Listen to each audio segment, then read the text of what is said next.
The application was one of 47 on the desk that morning. Standard form. Printed on paper that had been folded twice, which meant it had been carried in a pocket or a bag before being submitted, which meant the person who submitted it had not printed it here. Small detail. The kind that gets noticed when you have been reading people through paperwork for 20 years. The HR coordinator had flagged it for one reason only. Under previous employment, the applicant had left a section blank that most people filled with something, even something small. The section said previous employer references. It was empty, not skipped. Deliberately left blank with a single handwritten line beneath it that said references available, but complicated. Please ask. She had put it on the pile. The CEO did not normally review janitor applications. She had been walking through HR that morning for a different reason entirely and had picked up the pile the way she sometimes picked things up. The habit of a person who had built a company by reading everything that crossed her path and had never stopped. She read 46 of them in 4 minutes. She read the 47th for considerably longer.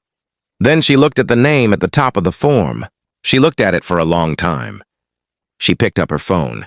Before we begin, if you believe that the people we overlook are sometimes the people whose story we most need to hear, please like this video, subscribe to Kindness Tales, and share this with someone who needs to believe in second chances today. His name was Daniel Yates. He was 41 years old, and he was sitting in the waiting area of the Aldrin Group's facilities department on a Tuesday morning in a shirt he had ironed that morning with a 6-year-old watching from the doorway, asking questions about why steam came out of the iron, which he had answered as completely as a person can answer a question at 6:15 in the morning, while also trying not to wrinkle the collar.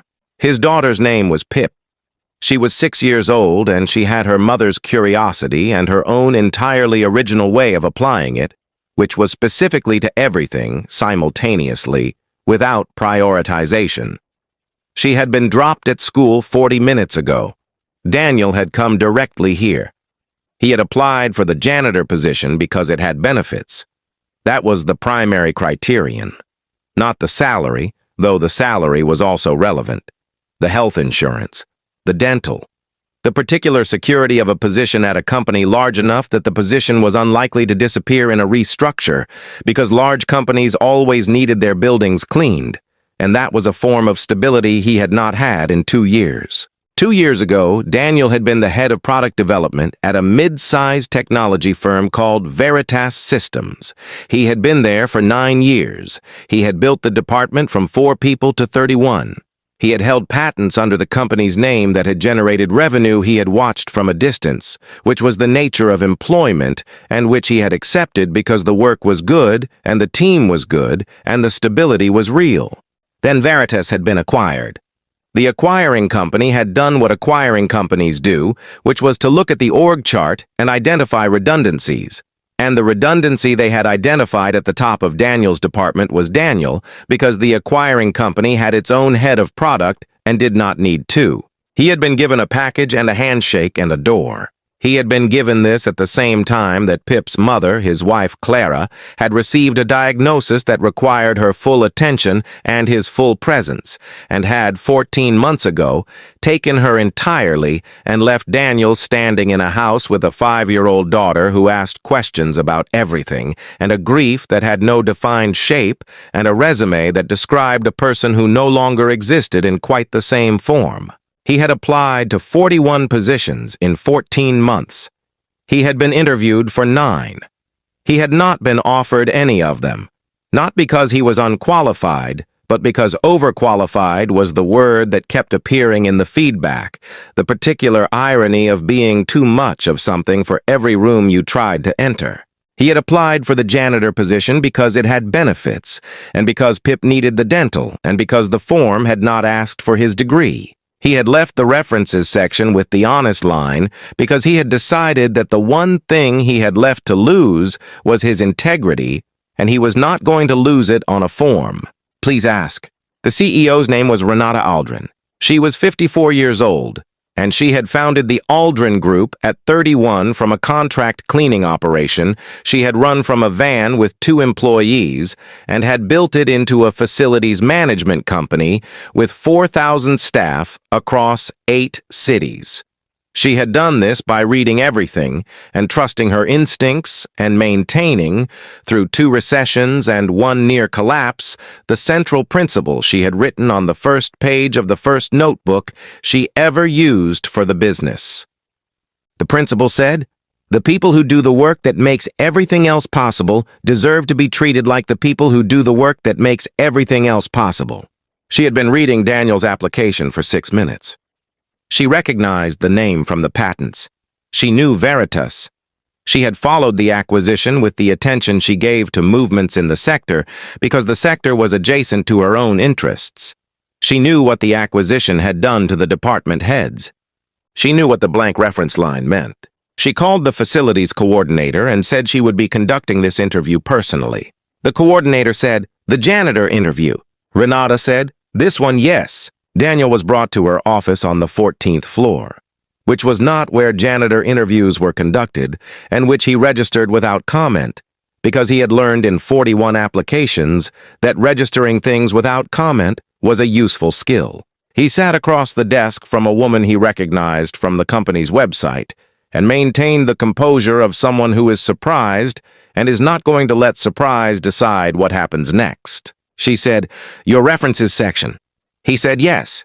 She said, "Tell me about complicated." He said, "My previous employer was acquired.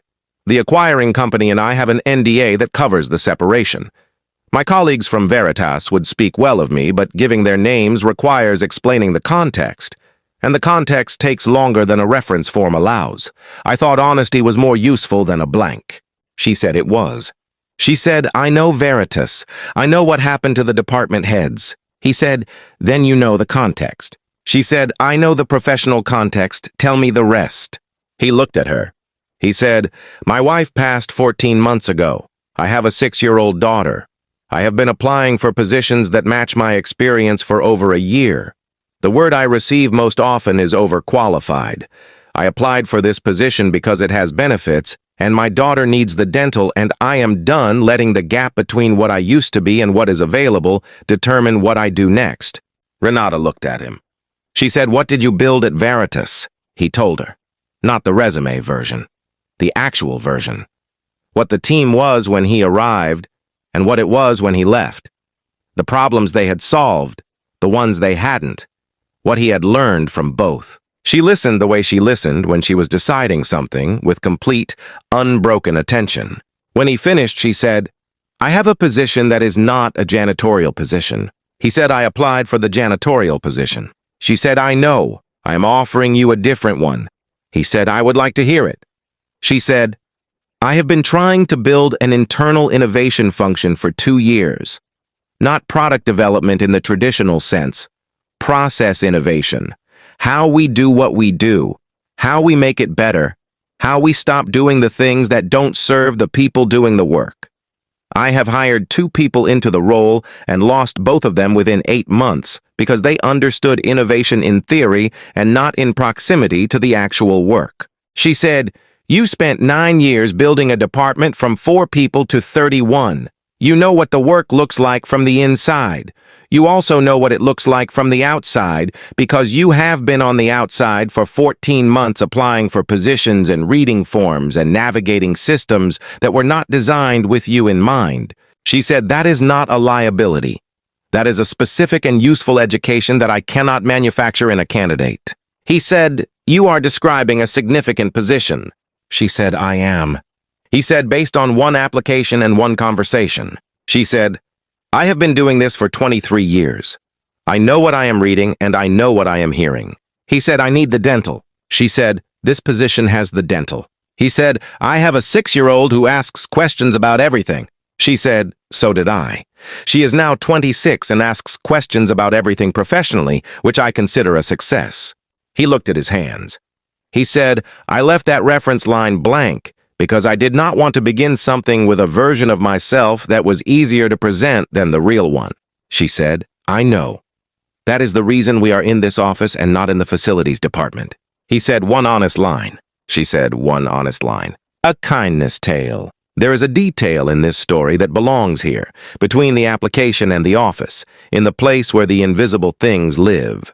The HR coordinator who had flagged Daniel's application was a woman named Yolanda who had been with the Aldrin Group for 7 years. She flagged it not because the blank reference section was a problem, but because the handwritten line intrigued her, and she had learned over 7 years that intriguing things were worth a second look. Yolanda had learned this from Renata, who had said it in a staff meeting 4 years ago in the context of something else entirely, and Yolanda had written it down because it seemed true and had been applying it since. Renata had said it because her own first employer, a woman named Mrs. Cho, who had run a cleaning company and had given a 24-year-old Renata her first real contract, had said something similar to her on the day they met. Mrs. Cho had said, "The things that don't fit the form are usually the things worth knowing." Mrs. Cho had been gone for 11 years. She had no way of knowing that the sentence she had said to a 24-year-old in a conversation about a cleaning contract would travel through 20 years and a company of 4,000 people and a flagged application and arrive in an office on the 14th floor where a man who had ironed his shirt at 6:15 in the morning while answering questions about steam was about to be offered something that would change his daughter's life. That is what Kindness Tales is built for. The invisible chain.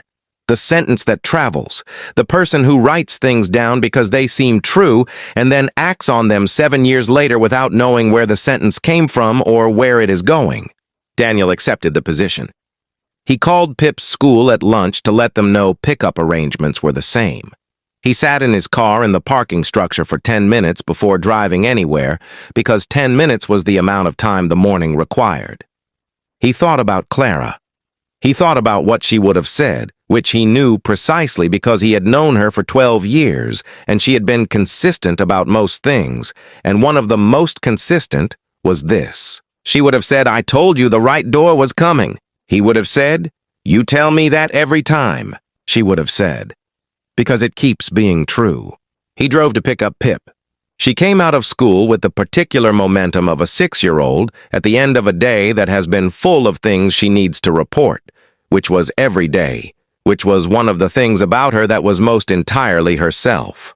She said, "Did you get the job?" He said, "I got a different job." She said, "Better or worse?" He said, "Better." She said, "Does it have the dental?" He said, "It has the dental." She said, "Good. I have a wobbly tooth." He said, "I know." She said, "Did you tell them about me?" He said a little. She said, "What did you say?" He said, "I said I had a 6-year-old who asks questions about everything." She considered this. She said, "That's true." He said, "I know." She said, "Did they mind?" He said, "No, I think it helped." She took his hand and they walked to the car in the October afternoon, and she told him about her day. All of it.